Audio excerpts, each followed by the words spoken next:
사랑의 아버지 하나님, 오늘 이 자리를 주의 보혈로 덮어주시고 오직 주님만 우리 심령 가운데 임하기를 간절히 기도드립니다. 그리고 이 찬양 가운데 오직 주님만 영광 받으시기를 기도드립니다. 아버지, 우리가 이 땅을 살아가면서 진리 안에 참 자유를 누리는 삶을 마음껏 누릴 수 있도록 축복해 주셔서 감사합니다. 아버지 하나님, 이 말씀을 통해서 우리가 깨닫고 우리 삶에 참 자유를 주시고 기쁨을 주시는 하나님을 늘 경험할 수 있도록 도와주시옵소서. 예수님의 이름으로 기도드립니다. 아멘. 요한복음 말씀입니다. 8장 12절에서 20절까지 읽고요. 그 다음에 31절에서 36절까지 같이 기도하겠습니다. 한 절씩. 예수께서 또 말씀하여 이르시되 나는 세상의 빛이니 나를 따르는 자는 어두움에 다니지 아니하고 생명의 빛을 얻으리라.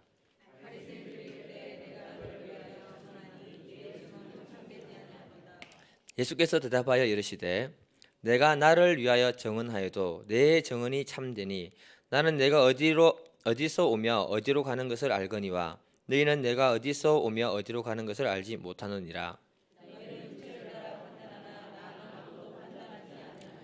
만일 내가 판단하여도 내 판단이 참되니 이는 내가 혼자 있는 것이 아니요 나를 보내신 이가 나와 함께 계심이라. 내가 나를 위하여 정언하는 자가 되고 나를 보내신 아버지도 나를 위하여 정언하시느니라.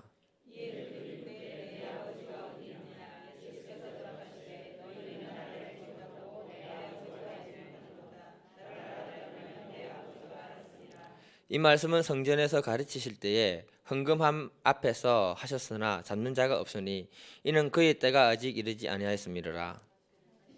31절 시작.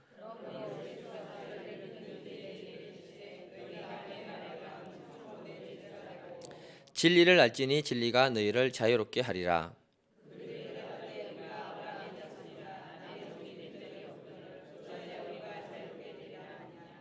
예수께서 대답하시되 진실로 진실로 너희에게 이르노니 죄를 범하는 자마다 죄의 종이라.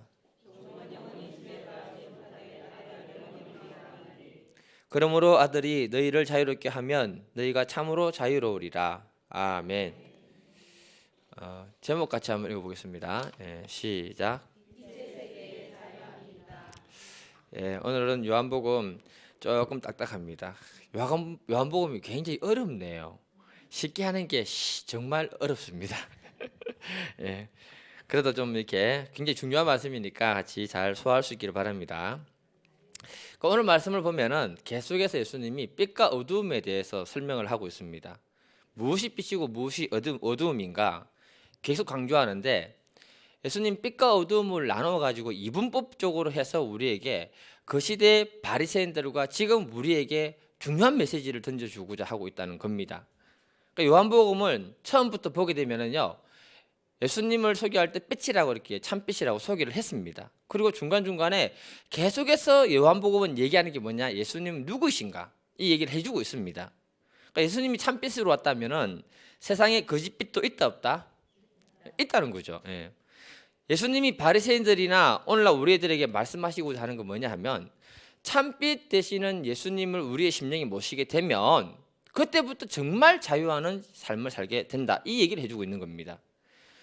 이 땅을 살아가는 우리 사람들은요, 생각이 어두우면 그 생각이 어둡기 때문에 모든 것이 어두워지는 겁니다.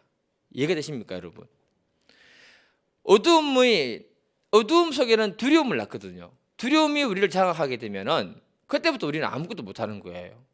그러니까 우리가 알아야 되는 게 뭐냐, 내 주변 환경이 어두워서 무엇을 못하는 것이 아니고 내 마음이 어둡고 두려우니까 아무것도 못하는 경우가 많다는 거예요. 이해가 되시죠? 그러니까 두려움에 붙들리게 되면 우리는 아무것도 못하는 겁니다.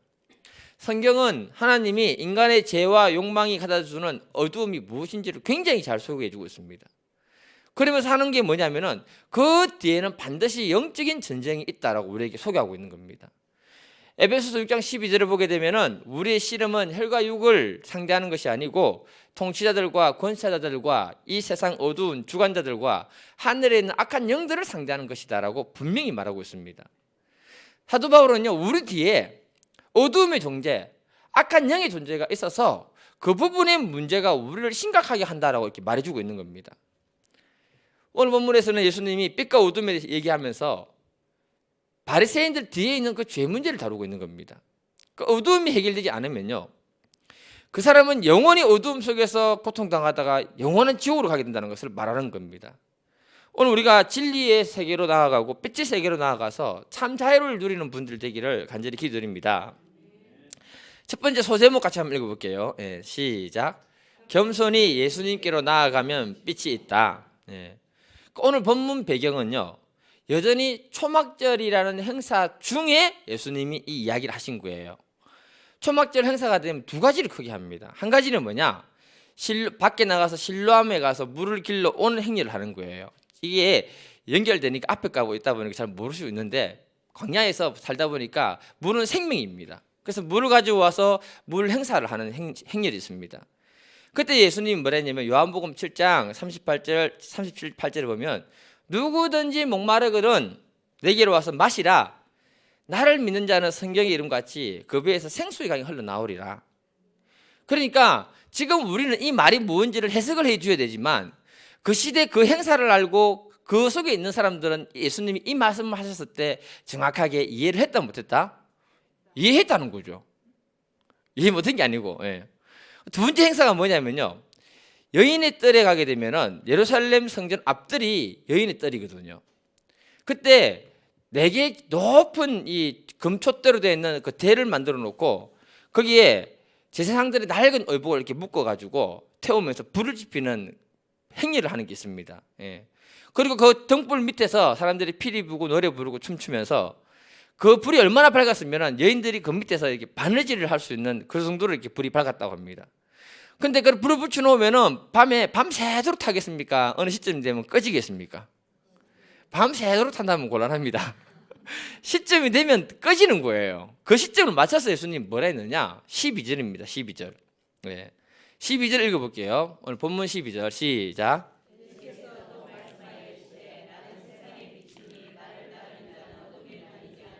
생명의 빛을 얻으리라. 그러니까 이 말씀도 지금 우리가 해석을 하고 설명을 해서 제가 전달을 해드리기 때문에 이해되는 거지만, 그 절기와 행사를 아는 사람에게 예수님이 이 말을 선포했을 때 이해를 했을까요? 못했을까요?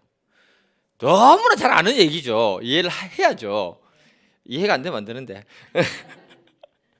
초막절 행사 가운데 어둠을 물리치면서 이게 빛이 필요했던 것처럼 영적으로 이 어두운 세상을 밝히러 온 사람이 바로 내다. 그 얘기를 하고 있는 거예요. 그러니까 이 말씀할 때 그 옆에 바리새인들이 있었거든요. 다시 말해서 예수님은요, 굉장히 의도적으로 바리새인들 앞에서 던진 말씀이었다라고 생각하면 됩니다. 너희는 종교 지도자들이지만은 아직도 어두움 속에 사는 그런 존재들이다. 이렇게 얘기하고 있는 거예요. 예수님은 이 말씀을 통해서 요한복음 8장, 앞에 보면 8장 가늠하다 잡힌 여인하고 연결되고 12절부터 시작되는 거거든요. 그래서 12절에 보면 예수께서 또 말씀하여 이르시되, 이 말은 예수님이 바로 앞에 가늠하다 잡힌 여자에게 말씀하시고 난 다음에 사건은 그 뒤에 있었던 것이지만 그거 연결시켜가지고 또 말씀하시되 하면서 연결해서 뭔가를 메시지를 전하고 있다는 걸 던져주는 겁니다. 그러면서 그들에게 뭘 했냐면 나는 세상의 빛이다. 나를 따르는 자는 어둠에 다니지 아니하고 생명의 빛을 얻게 된다. 이렇게 말한 거예요. 이 말은 뭡니까, 여러분? 바리새인들은 예수님을 따르는 사람들입니까, 아닙니까? 아니잖아요. 그러니까 너희들은 내 제자가 되지 못하고 여전히 어두움에 거하는 자들이라는 것을 둘러서 얘기하는 거예요. 원래 머리 나쁜 사람은 이해가 된다, 안 된다? 안 되지만 바리새인들 같이 머리 좋은 사람들은 둘러서 얘기해도 잘 이해하는 거죠. 저는 머리 나빠서요, 바로 얘기해 줘야 됩니다. 둘러서 얘기하면 무슨 말 하는지 이해가 안 됩니다. 예수님이 이렇게 얘기했던 이유가 뭐냐? 11절까지 가늠하다 잡힌 여인은요, 모든 사람들 앞에 죄가 공개됐거든요. 그 죄가 공개되면서 창피했고요, 정말 부끄러웠지만 오히려 그녀는 어둠 속에 있다가 빛 가운데 나왔던 여자인데, 너희들은 아직도 그 마음에 어둠이 가득한 자들이라는 것을 예수님이 돌려서 얘기하는 겁니다. 그러니까 어둠이 가득하기 때문에 너희들은 자유를 얻지 못하고 하나님 앞에 나올 수 없다. 단전적으로 얘기하고 있는 거예요. 이때 바리새인들이 이렇게 얘기합니다. 13절 읽어볼게요. 바로 반응하는 게 뭐냐? 13절입니다. 시작. 바리새인들이 이르되 내가 너를 위하여 증언하니 내 증언은 참되지 아니하도다.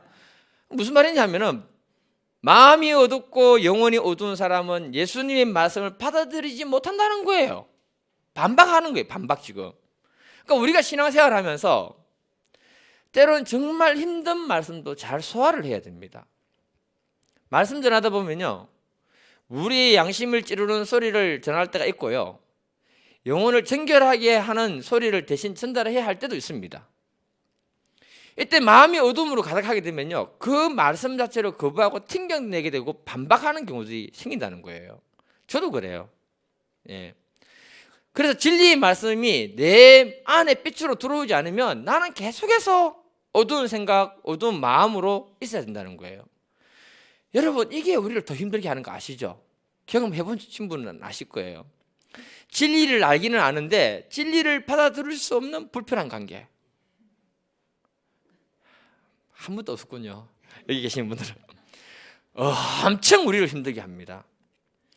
이때 바리새인들이요, 예수님의 말씀을 반박하고 그 말씀을 거부하게 되는 경우들, 바리새인들처럼 그렇게 거부하는 경우들이 많아지게 된다는 겁니다.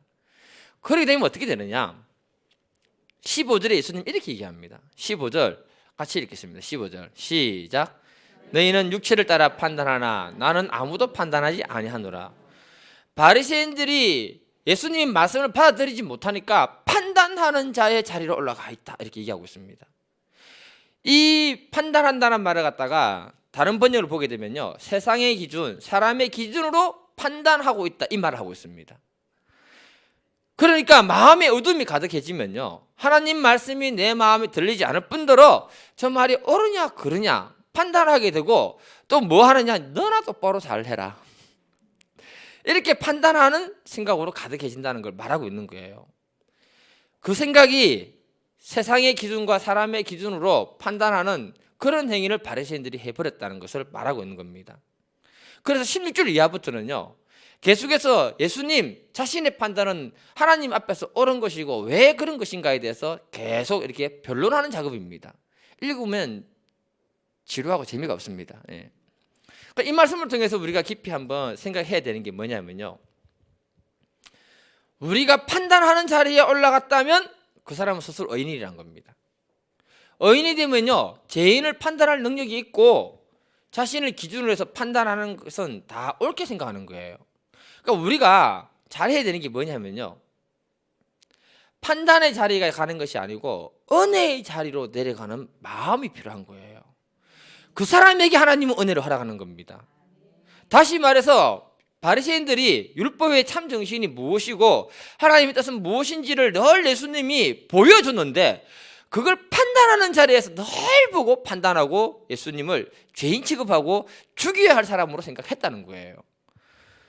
그들이 은혜의 자리로 내려오지 못했기 때문에 계속해서 예수님과 사사건건 부딪히는 그런 관계로 얘기하고 있는 것입니다. 사람의 판단은요, 재밌는 게 뭐냐, 늘 자기 약점을 모르기 때문에 다른 사람을 판단하는 경우들이 너무 많은 거예요. 그리고 자신의 판단은 무조건 옳아요. 사람이 사람을 판단하고 있다면요, 이미 그 사람은 의인의 자리에 올라가 있는 믿음의 사람이라는 것을 얘기해야 됩니다. 그러면 하나님 앞에서 굉장히 교만한 사람이 되는 거예요. 그래서 사도 바울은 뭐라 했느냐면요, 로마서 2장 1절 한번 읽어볼게요. 로마서 2장 1절. 예. 로마서 2장 1절. 예. 시작.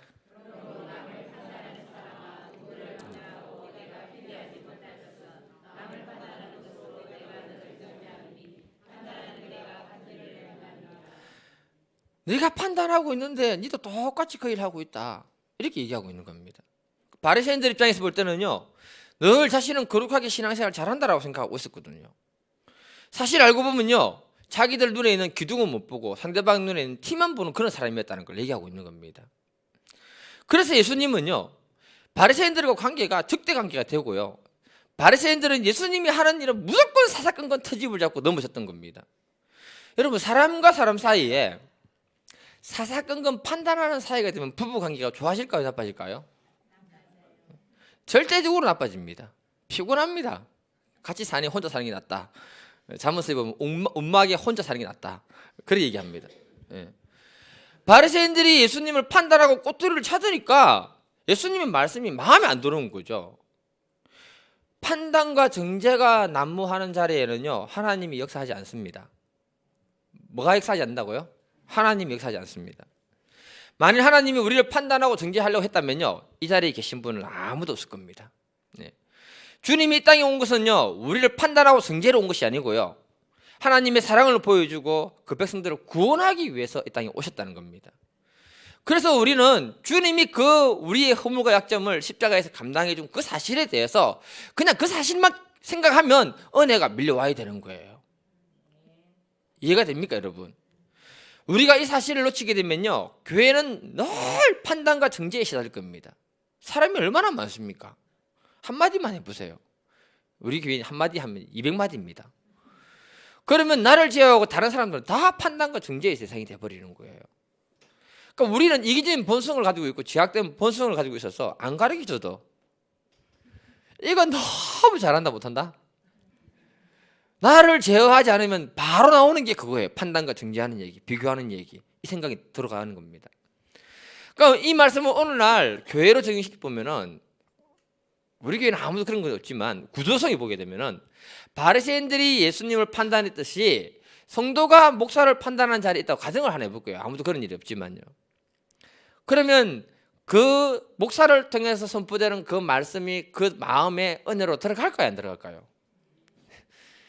절대 안 들어갑니다. 여러분, 꼬투리 잡을 만한 것이 많은 게 있으면 은혜 받을 만한 것은 이만큼 있다는 사실을 알아야 됩니다.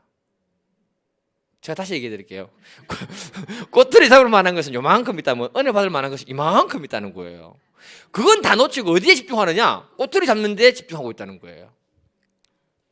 그게 습관화되면 그 영혼은 끝나는 겁니다. 마가복음 9장을 보게 되면요, 예수님이 세리로 있던 마태를 제대로 불렀습니다. 너무 감격받아서 예수님을 식사에 초대를 했습니다. 그랬더니 바리새인들이 보니까 세리와 죄인들이 예수님과 함께 식사하는 걸 보는 겁니다. 이때 이렇게 얘기합니다. 마태복음 9장 11절 보면, 바리새인들이 보고 그의 제자들에게 이르되 어찌하여 너희 선생은 세리와 죄인들과 함께 잡수시느냐. 이들의 머리 구조 속에는 이미 니는 죄인, 니는 의인 딱 선을 꺼놓고 판단해버렸다는 겁니다. 그건 자기 자신을 하나님 말씀 앞에서 볼 수 없으니까 나타나는 현상이라는 거예요. 그래서 예수님이 너무 화가 나가지고 판단자, 심판자의 자리에 있는 그들을 갖다가 예수님이 책망을 하는데, 누가복음 16장 14절에 보면 이렇게 성경은 기록해 놨습니다. 바리새인들은 돈을 좋아하는 자들이라 이 모든 것을 듣고 비웃거늘 종교인으로서 겉으로는 거룩한 적, 정말 하나님을 사랑하는 것처럼 보이는데 뒤로 돌아서서는 돈을 너무 챙긴다는 거예요. 성전에 소나 양이나 이렇게 짐승 바칠 때 흠 없는 것 드려야 되잖아요. 흠 조금 있으면 그래 내가 흠 있는 거 없는 걸 바꿔줄게, 돈 얼마 더 받고, 그건 그대로 드리고 돈은 in my pocket, 이 말입니다, 여러분. 그러면서 사사건건 예수님께 말씀하는 것에 거부하면서 비웃었다라고 얘기합니다. 마태복음 23장 25절에 보면요, 예수님이 이렇게 꾸짖습니다. 한번 읽어볼게요. 시작. 화 있을진저 외식하는 서기관들과 바리새인들이여, 장과 대접의 것은 깨끗하되 그 안에 탐욕과 방탕으로 가득하게 하는도다. 겉은 정말 거룩한 척 보이는데 속은 탐욕과 방탕이 너무 가득하다, 이 나쁜 놈들아. 이 말씀 들으면서요, 오늘날 이 시대에 타락한 목회자들이 이런 바리새인의 위치에 있지 않는가 생각이 좀 들었습니다. 다 타락한 건 아니잖아요. 타락한 소수의 사람들. 그래서 하나님은요, 장막적 절기의 행사를 통해서 빛 대신 예수님을 선포하시고요, 그들의 마음의 어두움에 빛을 비춰서 참 진리로 나올 수 있도록 주님이 은혜를 베풀어 주셨던 겁니다. 요한복음 8장 44절에서 예수님은요, 그들이 그 은혜의 세계에 나오지 못할 때 뭐라 했느냐? 너희는 마귀의 자식들이다. 너희 아비 마귀처럼 똑같이 행하고 있다. 거짓말하고 욕심부리고 살인한 자다. 이렇게 단호하게 정죄를 해버렸습니다, 예수님이. 오늘날 예수님하고 상관없는 목사님들, 장로님들, 교회 직분자들이 너무 많습니다. 그분들이 겉으로는요 거룩한 신앙인으로 살고 있지만 그 마음은 미움, 정오, 시기, 판단과 정죄, 자기 욕심으로 가득한 분들이 있습니다. 이분들이 진리의 말씀인 예수님 앞에 나와서 예수님을 마음에 모시지 않으면 어두움 속에 살아가는 존재가 된다는 걸 말하고 있는 거예요. 이거는 저와 여러분 어느 누구도 예외가 없습니다. 예수님의 극단적인 표현인 너는 마귀의 자녀라고 이렇게 단호하게 주님이 정죄해버렸잖아요. 우리가 신앙생활을 하면서요 진리의 영인 성령님을 모시고 신앙관리, 마음관리를 하지 않으면 나도 언제 어느 때 이런 존재가 될지 모른다, 이 말씀하는 겁니다. 그분들이 처음부터 그렇게 된 건 아니거든요. 어느 한순간 마음관리 못하고 진리의 영과 함께 하지 못할 때 그들의 마음이 그렇게 바뀌어버린 것입니다. 예수님은 요한복음 8장 24절에서 너희들이 나를 받아들이지 않으면 반드시 제 가운데 죽을 것이다. 믿음으로 나를 받아들이고 내 주님 앞으로 나아오도록 요구하신 것입니다. 우리가 주님을 마음에 모시고 진리 앞에 나오면 빛 대신 주님이 우리를 자유하는 인생으로 살게 해줄지 저는 믿습니다. 우리 두 번째 소제목 한번 읽어보겠습니다. 좀 어렵죠?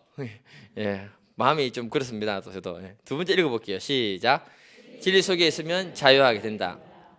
저는 요한복음 설교를 하면서 느끼는 감정이 뭐냐, 예수님은 줄기차게 바리새인들하고 싸우는구나. 예수님 진리 앞에서 한치도 물러서지 않고 바리새인들하고 반박하며 싸우는 걸 요한복음 왜 이리 많이 기록했느냐, 전에는 그렇게 생각 못했습니다. 그래서 무슨 생각이 들었냐면 속된 말로 예수님도 정말 싸움꾼이다.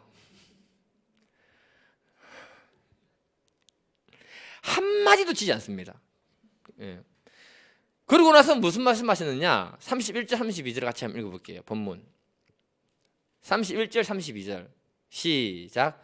그러므로 예수께서 자기를 믿는 유대인에게 이르시되 너희가 내 말에 거하면 참으로 내 제자가 되고 진리를 알지니 진리가 너희를 자유롭게 하리라. 예수님이 이번에는 바리새인들을 향해서 한 말이 아니고요, 누구한테 했습니까? 제자들과 예수님께 은혜 받아서 나온 사람들에게 말을 한 거예요. 이해되십니까 여러분? 뭐라 했느냐, 제자들에게 말하지만 상대적으로 옆에 바리새인 있었습니까 없었습니까? 그러니까 둘러서 너희는 절대로 내 제자가 되지 못하고 진리도 없고 자유하지 못하는 존재가 되는 것이다, 이렇게 얘기한 거예요.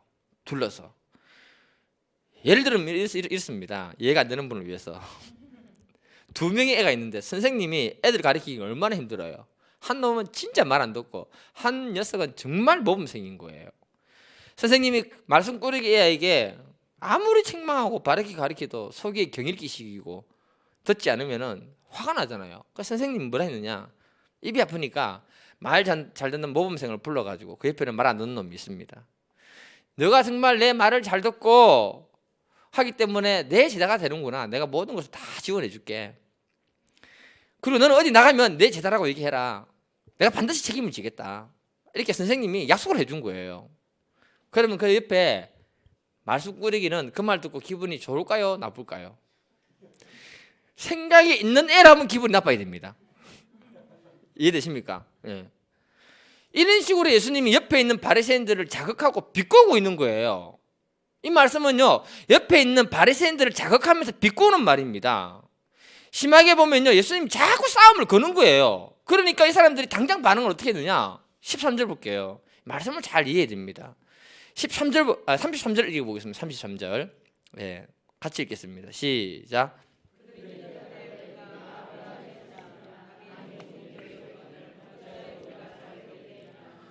아니 우리는 아브라함의 자손이고 종의 자녀가 아닌데 이미 우리는 자유하는 존재인데 어떻게 우리가 자유롭게 된다고 말하느냐, 말도 안 되는 소리야, 이런 식으로 바로 반박을 한 거예요. 이해가 되시죠? 비위가 상했다는 말이에요. 그 말에 사실 예수님이 이 말을 하신 거는요, 8장에 보게 되면은 간음하다 잡힌 여인과 연결해서 하고 있는 말이에요. 간음하다 잡힌 여인은 죄 가운데 묶여 살아가던 여자였고요, 반면에 유대인들은요 율법 가운데 묶여 사는 존재들이었고요, 그리고 무리들은요 전통과 관습에 묶여 사는 그런 존재라서 아무도 진리 안에서 참 자유를 누리는 사람이 없었다는 겁니다.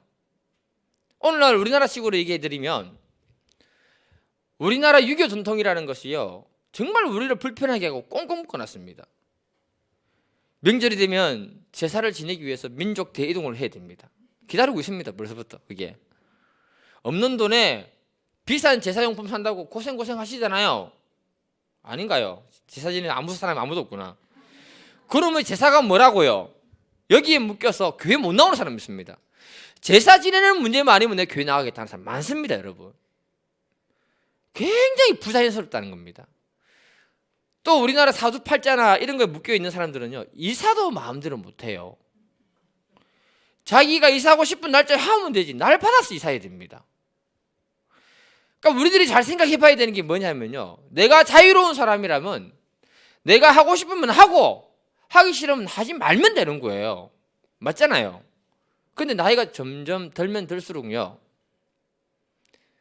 어떤 것에 묶여가지고 꼼짝 못하는 사람들이 많아집니다. 싱글 때는 모릅니다. 결혼만 하면 양가 사돈의 팔촌에 묶여가지고 마음대로 못합니다. 이게 시작입니다. 이때부터는요 자유롭지 못합니다. 그래서 결혼하지 말라는 말이 아니고요. 그 말 잘못했습니다. 그게 아니고 믿음의 결혼을 해야 된다. 형, 믿음의 결혼을 해야 된다. 예. 그 올여름에 너무 더웠잖아요. 그렇잖아요. 탁구 회원들 중에는요 탁구 치고 나면 꼭 밖에 나가가지고 담배 한 대 땡기고 오시는 분이 있어요. 제가 물었습니다. 말했습니다. 아니 건강을 위해서 탁구 치면서 이 더운 여름에 밖에 나가서 또 더운 연기 마시고 들어오느냐 끊어라. 그랬더니 하는 말이 뭐냐 정말 담배 끊고 싶대요. 그런데 안 된대요. 그 말은 그 영혼이 담배에 꽁꽁 묶여 있다는 말이에요. 알코올 중독도 마찬가지입니다. 여러분 그거 아시죠? 지옥 가면은 항상 뜨겁고 지독한 연기를 계속 마셔야 되는 거. 예. 담배가 바로 그런 겁니다. 근데 세상 사람은 그것도 모르고 이 땅에서 지옥을 이기는 극기 훈련을 지금부터 하고 있는 거예요. 불쌍합니다. 사람에게는요 영, 혼, 육 이 세 가지가 있습니다. 이 3분법은요 과거 초기 신학자 중에 오리게는 사람이 구분해서 말했는데요. 육적인 것은 육적인 본능, 먹고 자고 볼일 보고 하는 육적인 본능을 얘기하는 겁니다. 혼적인 것은요 우리가 공부하는 지정의를 얘기하는 겁니다. 그 영은요 하나님 우리에게 주신 거예요. 근데 31절 32절을 보면 지금부터 굉장히 중요한 말씀을 드리는데 졸지도 말고 놀라지도 말고 집중해서 잘 들어야 됩니다. 예. 31, 2절에 내 말이 너희 속에 거하면이라고 말했습니다. 예수님이 우리의 마음에 예수님의 말씀이 지적인 동의와 감정적인 동의와 의지적인 동의가 있으면 그 사람은 참 자유하는 사람이 된다 이 말인데요. 쉽게 말하면 이래 됩니다. 내 말이 너희 안에 거하면 무슨 말이냐. 지금 오늘 제가 설교를 하고 있는데 좀 부족하더라도 지적으로 그래 그 말 맞다. 감정적으로도 동의해주고 그래 맞다. 그래 의지적으로도 그 말을 붙들고 믿음으로 살아야겠다 이렇게 내 결단을 했다고 할게요. 예, 결단을 했다고 할게요. 예. 그러면 뭐가 되느냐? 여러분들 마음속에 내가 말했던 것이 들어가 있는 거예요. 그러면 어떤 일이 생기느냐? 남편 만났을 때, 다른 사람 만났을 때 내가 했던 말, 그 말을 그대로 전달하게 되는 겁니다. 다시 말해서 우리가 참 자유를 얻기 위해서는요 하나님의 말씀을 지적으로 동의해야 되고 감정적으로도 동의하면서 받아들여야 되고 그 말씀을 의지적으로 붙들고 그렇게 살겠다는 믿음의 결단이 있을 때 예수님의 말씀이 내 안에 거하게 되는 거예요. 이해되십니까 여러분? 그때 우리가 예수님의 제자가 되는 거예요. 제자란 스승의 생각과 사상을 보고 배우고 스승이 했던 일을 똑같이 하는 게 바로 제자란 겁니다. 누구에게 배웠는가에 따라서 그 사람의 생각과 사상은 그대로 지배당하게 되어 있는 거예요. 여기에서 중요한 것이 뭐냐면요 우리가 지적으로 감정적으로 동의했다면 의지적인 동의인데요 우리의 삶 속에 하나님 말씀을 믿고 그 말씀대로 행동하고 살겠다라고 결단을 내리면 그때부터 내가 경험하는 것이 뭐냐 진리가 너희를 자유케 되리라 하는 그 기적을 경험하게 되는 거예요. 자 예를 들어서 좀 쉽게 설명해 드리면요 너무 중요한 말입니다. 마가복음 11장 23절 24절 말씀인데요 내가 진실로 너에게 이르노니 누구든지 이 산들을 들리어 바다에 던져져라 하며 문제를 받아들이든지를 하며 이루어질 줄 믿고 마음에 의심하지 아니하면 그대로 되리라. 그 말씀을 갖다가 내가 마음으로 받아들이고 의지적으로 붙들었다고 할게요. 그리고 그 말씀을 의지해서 믿음으로 살아갈 때 내 삶에 산과 같은 문제를 만나면 그 말씀대로 내가 선포하면 하나님이 그 문제를 옮기는 그런 놀라운 기적을 통해서 자유하는 인생이 되도록 우리를 붙들어 주시고 풀어 주신다는 겁니다. 또 예를 들면 마가복음 16장 17, 18절을 보면요, 믿는 자들에게는 이런 표적이 따르는데 그들이 내 이름으로 귀신을 쫓아내고 새 방언을 말하고 뱀을 집어 올리며 무슨 독을 마실지라도 해를 받지 아니하며 병든 자에게 손을 내줘 나으리라. 이 말씀을 내가 믿음으로 받아들이고요, 의지적으로 붙들고 있다면은 주님은 그 기적을 경험하도록 도와주시면서 자유케 하는 인생으로 만들어 주신다는 거예요. 이해되십니까, 여러분? 그러니까 우리가 진리 안에 산다는 건 뭐냐면요, 진리의 말씀인 예수님의 말씀을 꼭 붙들고 의지적으로 붙들어야 되는 거예요. 의지적으로. 그리고 그때마다 다가오는 우리의 삶의 문제를 향해 선포를 해야 되는 거예요. 이 산들로 들려서 바다에 옮겨져라. 우리의 육신의 지병의 문제를 말씀으로 선포하면서 의지적으로 붙들어야 되는 거예요. 그때 경험하게 되는 것은 뭐냐? 진리가 너희를 자유케 하리라. 우리의 삶의 문제를 해결해 풀어주시는 하나님을 경험하게 되는 거예요. 그때 우리를 보고 사람들이 뭐라 하느냐? 정말 예수의 사람이구나라고 인정하게 된다. 이 말을 하는 겁니다. 지금 저는 하나님 말씀을 내 마음 깊이 받아들이고요, 의지적으로 말씀을 붙드는 훈련을 하고 있어요. 그 말씀대로 되는 믿음의 역사를 위해서 기도하고 있다는 겁니다. 왜냐하면 하나님 말씀 자체가 능력이고 하나님이기 때문에 그런 거예요. 이걸 경험을 해야 우리는 묶이는 삶에서 자유하는 삶으로 살게 되는 거예요. 건강에 묶인 문제, 물질에 묶인 사람, 삶의 여러 가지 문제로 묶인 사람들이 얼마나 많습니까? 그들에게 필요한 말씀을 하나님 주셨다는 거죠. 그래서 우리는 의지적으로 그 말씀을 붙들어서 진리가 우리를 자유케 하는 것을 경험해야 된다. 그 말을 하는 겁니다. 예수님이 이렇게 말하는 이유는 뭐냐? 바리새인들은요, 그 시대에 모세의 율법으로 묶여가지고 그 율법으로 그 백성들을 꽁꽁꽁 묶어놔 버리는 거예요. 이해되십니까, 여러분? 그리고 압박하고요, 그것을 사람들을 갖다가 괴롭게 만들었습니다. 그런데 하나님의 말씀은요, 그렇지 않다는 거예요. 제가 하나님을 조금씩 알면서 놀라는 건 뭐냐? 하나님은 굉장히 관대하고요, 자유를 주시는 하나님이라는 것을 너무 많이 깨닫고 있습니다. 한마디로 말해서 하나님은 쫀쫀한 하나님이 아니다. 쫀쫀한 하나님이면 우리의 삶과 행동에 얼마나 제약을 많이 가겠어요? 절대 그렇지 않다는 거죠. 그래서 설교자가 하나님 말씀을 가지고요, 어떻게 전하는가에 따라서 성도들의 삶을 묶어놓을 수도 있고 풀어놓을 수 있다는 사실을 아십니까, 여러분? 악한 이단들을 보면요, 하나님 말씀으로 사람을 묶어놨어요. 뭐라고 하느냐? 구원은 자기들에게만 있대요. 예. 그 단체 빠져나가면 구원이 없다고 얘기합니다. 그 말에 묶여서 빠져나오지 못하는 사람들이 얼마나 많은 거 아세요? 여러분 생각 안 해보세요. 구원을 하나님이 한 단체, 한 교단에만 줬을까요? 물어볼게요. 우리는 합신책이니까 합신 교단에만 줬어요? 그럼 하나님 구원을 허락하실 때 교단 보고 허락하십니까? 사람 보고 허락하십니까? 구원은 오직 예수 그리스도를 마음으로 받아들이고 믿음으로 영접한 모든 사람에게 허락한 거예요. 예수님은 분명히 우리에게 참 자유를 주러 왔다 했는데, 만약에 그 자유가 아니고 묶고 있다면 그건 잘못된 거예요. 그럼 만약에 설교자가 성도들의 삶을 묶고 딴짓을 하고 있다면 분별해야 되는 거예요. 마귀가 하는 역할이 뭐냐? 두려움으로 사람을 묶어버리는 겁니다. 주님은 그것으로부터 우리를 자유케 하시고 우리에게 참 해방을 주신 거예요. 그래서 우리가 자유하는 인생으로 살 수 있기를 간절히 기도드립니다. 고린도서 3장 17절을 보면 사도 바울이 주의 영이 계신 곳에서는 자유함이 있다고 했습니다. 우리 안에 주의 성령이 계시고 자유하는 인생을 살 수 있기를 바랍니다. 주님의 말씀을 의지적으로 붙들고 주님의 능력이 나타날 수 있도록 기도할 수 있기를 바랍니다. 믿음으로 저도 선포하는데요, 하나님이 앞으로 저를 통해서 놀라운 일을 많이 일으킬 것입니다. 예.